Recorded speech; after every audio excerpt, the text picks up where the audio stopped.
نسی خدا گواہ ہے قرآن میرے سامنے تیرے ایمان بچاؤں واسے قرآن پہ اچانا اللہ کرے تیرا ایمان خدا گواہ ہے اگر قرآن حدیثی فقہ ابو حنیفہ دے اندر جنازے دے بعد اجتماعی دعا ہو گیا میں لکھ دعا منگا ہاں خدا گواہ ہے قرآن چاہ کے پیادا سارے پیر ابو حنیفہ دی فقہ دے اندر کوئی نہیں حدیث کوئی نہیں قرآن کوئی نہیں کہیں کتاب کوئی نہیں نبی دا عمل کوئی نہیں صحابہ دا عمل کوئی نہیں فقہاء اجازت نہیں دے دے بلکہ فقہاء احناف لکھے ان الدعاء بعد صلاۃ الجنازہ مکروہ نماز جنازے دے بعد اجتماعی دعا نہ منگی مکروہ عمل ہے۔ اب ذرا سے ہٹ کر کوئی بول دے یہ تو وہابی ہو گیا ہے یہ توحید بیان کرتا ہے یہ وہابی ہے تے نبی ساری عمر توحید بیان کرنے رہے انہاں کے آکسو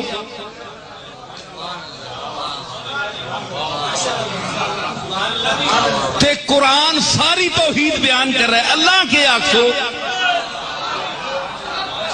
اللہ ہے وہاب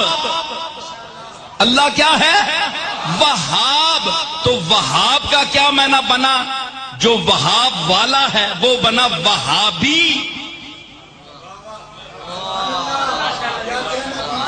اے سنیو بھائی اہل سنت تسی بریلوی حضرات میرے تے فتوی نہ لائیو میں صرف وہابی نہ میں نہ دس رہا وہاب بہو دینے والا وہاب میں نے بہت دینے والا وہابی بہت دینے والے کا خاص بندہ وہابی تو مقلدین میں بدعت کی بیماری زیادہ ہے اور اہل حدیث اکثر بدعات سے بچے ہوئے ہوتے ہیں اکثر میں نے دیکھا ہے کہ وہ بدعت سے دور ہوتے ہیں ان میں بہرحال یہ خوبی ہے تو سعودی عرب میں چونکہ عربوں کا مزاج ہے کہ وہ بدعت کو نہیں مانتے وہ بدعت سے بہت دور ہیں تو اہل حدیث حضرات جو سعودی عرب میں اتنے زیادہ ہیں وہ اس لیے نہیں کہ چاروں مذاہب کو نہیں مانتے اگر وہ یہ بات کریں گے تو وہ سعودی عرب میں ان کو جگہ نہیں ملے گی وہ اس لیے کہ خاص طور پر سعودی عرب میں جو اہل حدیث ہیں وہ بدعت سے بولو بھائی بہت دور ہیں تو بدعت سے تو ہم سب کو دور رہنا چاہیے بھائی بہت ساری چیزیں ہم نے امام حنیفہ کے کھاتے میں ڈال دی ہیں بہت ساری چیزیں ہم نے فقہ حنفی کے کھاتے میں ڈال دی ہیں بہت ساری چیزیں ہم نے رسول اللہ صلی اللہ علیہ وسلم کی طرف منسوب کر دی ہیں عرب اس کا بڑا خیال کرتے ہیں حدیث صحیح ہونی چاہیے ہمارے ہاں ایک بڑی مصیبت یہ بھی ہے کہ ہمارے ہاں جو واعظین ہیں دیوبندی حضرات میں یا حنفی حضرات میں ان میں بھی بہت سے واعظین بیان کے دوران صحیح اور ضعیف حدیث میں فرق نہیں کرتے واقعات میں اس کا خیال نہیں کیا جاتا یہ مستند ہے بھی کہ نہیں ہے اس کا سے بھی بڑا امیج دنیا میں خراب جاتا ہے تو جبکہ اہل حدیث حضرات اس کا اہتمام جو جہاں تک مجھے معلومات ہے وہ کرتے ہیں تو کہ وہ حدیث کی بہرحال کوشش کرتے ہیں کہ صحیح ہو اسی لیے میں کہتا ہوں کہ آئی لو اہل حدیث ابو آل اسکول آف تھاٹس میں اہل حدیث کو باقی تمام مکاتب فکر سے زیادہ محبوب رکھتا ہوں کہ جب ان کے سامنے دلائل رکھے جاتے ہیں فوراً رجوع کر لیتے ہیں کھل کے اہل بیت کا ذکر کرتے ہیں اہل بیت کو پسند کرتے ہیں محبت کرتے ہیں بلکہ بعض میں آپ سے کہوں کہ اہل حدیث کے ایک عالم ہمارے پاس آئے تقریر کر کے گئے اس میں شیعہ نے بھی تقریر کی باقی مسالک نے بھی کی لیکن مدح اہل بیت میں جو گہری باتیں اور جو بڑی باتیں اہل حدیث کے عالم نے کی وہ کسی اور نے نہیں کی اور میں خود حیران تھا کہ اہل حدیث حضرات اس کے قائل ہیں کہ ایک وقت میں 3 طلاقیں جو دی جاتی ہیں وہ ایک شمار ہوتی ہیں اس سلسلے میں حضرت عبداللہ ابن عباس رضی اللہ تعالیٰ عنہ کی مشہور روایت ہے جس میں انہوں نے حضرت عمر رضی اللہ تعالیٰ عنہ کا حوالہ دیا ہے اور یہ فرمایا کہ حضرت عمر نے 3 طلاقوں کو جو ایک مجلس میں دی جائیں نافذ العمل کیا تھا سزاً ان کے جو الفاظ ہیں ان سے یہ بات بالکل ظاہر ہے اور بڑی تفصیل کے ساتھ اس کو حضرت امام ابن تیمیہ رحمۃ اللہ علیہ نے بیان فرمایا ہے اور میں نے اس پر مختلف موقعوں پر گفتگو کی جس میں یہ بات واضح کی کہ حضرت عمر نے سزاً 3 طلاقوں کو جو ایک وقت میں دی جائیں نافذ کیا اور جس نے طلاق دی اس کو کوڑے مارے اور حضرت عبداللہ ابن عباس رضی اللہ تعالیٰ عنہ نے یہ بات بیان کی ہے کہ حضور صلی اللہ علیہ وسلم کے دور میں اور حضرت ابو بکر صدیق رضی اللہ تعالیٰ عنہ کے دور میں اور حضرت عمر کے بھی ابتدائی دور میں 3 طلاقیں جو ایک وقت میں دی جاتی تھی ایک شمار ہوتی تھی تو اب ذرا سے ہٹ کر کوئی بول دے یہ تو وہابی ہو گیا ہے، یہ توحید بیان کرتا ہے، یہ وہابی ہے. تے نبی ساری عمر توحید بیان کرنے رہے، انہاں کے آکسو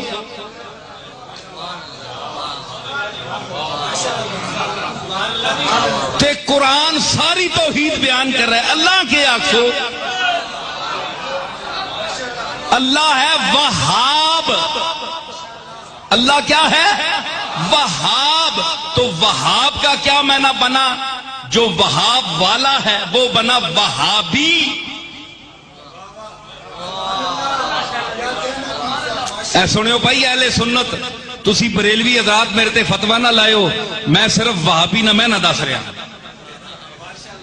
وہاب بہو دینے والا، وہاب میں نے بہت دینے والا، وہابی بہت دینے والے کا خاص بندہ وہابی. جہاں تک میری رائے ہے، میں نے کئی آرٹیکل اس پر لکھے ہیں، اور میرا ماننا یہ ہے کہ طلاق کے ثلاثہ کچھ بھی نہیں، صرف یہ کچھ فتوے کی بنا پر معاملہ بگڑ گیا. کچھ لوگوں نے فتوے دے کے معاملہ بگڑ دیا. اگر فتوے کو الگ کر دیا جائے تو وہ کچھ بھی نہیں. اور اس معاملے میں جہاں تک میں کہوں گا کہ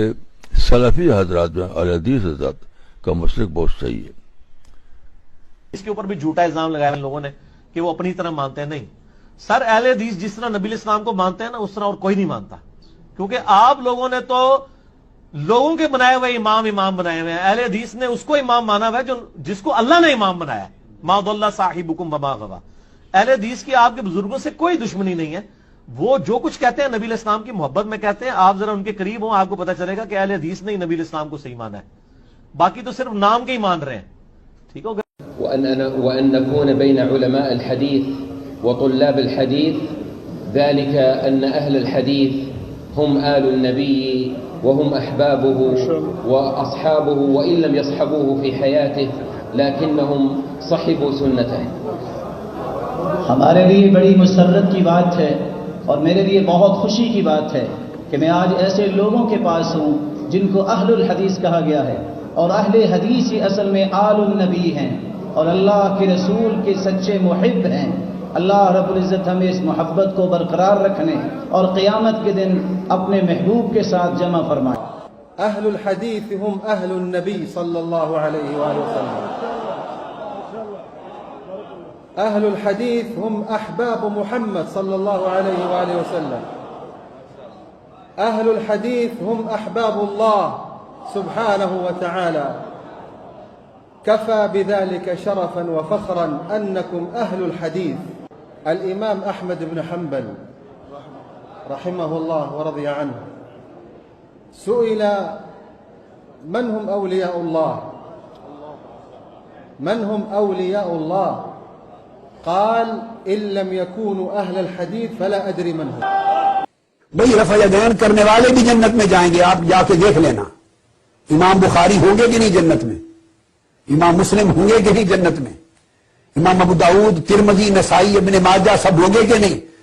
ارے نیچے آ جائیں، حضور غوث العظم میرے اور آپ کے اور کل دنیا کے شیخ عبد القادر جیلانی ہوں گے کہ نہیں جنت میں؟ یہ سب رفع یدین کرتے تھے.